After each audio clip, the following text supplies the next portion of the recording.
So guys, sa weight loss journey nyo, saan kayo magsimula? So unang-una, tanggalin nyo yung mga soft drinks, mga alcoholic beverage, yung mga juices. So yan ang unang goal nyo. Yan ang nagpapahirap kasi sa atin. Kasi minsan, every meal o snack natin, umiinom tayo. Pangalawa, yung morning, inuuna natin yung mga 3-in-1 na mas marami pa yung sugar kaysa kape. So ganun.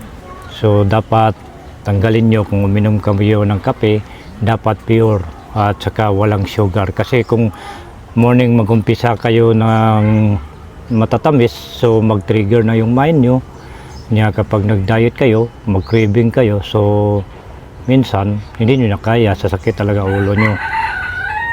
Then sunod, fruits, i-list nyo yung fruits.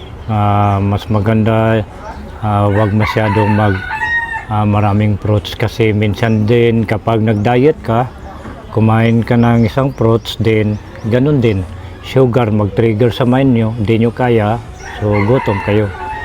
So last is yung carbs, ilisin nyo yung carbs nyo.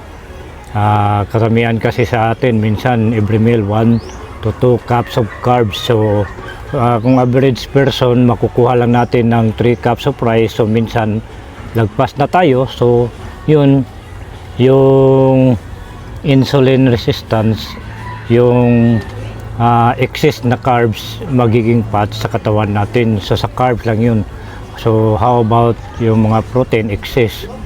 So yung mga snack pa natin, so limit your carbs, mas maganda.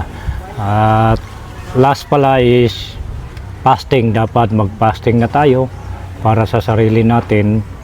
Then mas maganda 1 or 2 meals a day. So yan po, yan lang advice ko sa inyo para makontinue nyo at yung goal nyo sa weight loss, din long term goal nyo. Kasi hindi tayo nakapokus sa short term lang. So dapat ang goal natin para sa sarili natin, sa katawan, long term talaga, para makuha natin yung weight loss journey natin.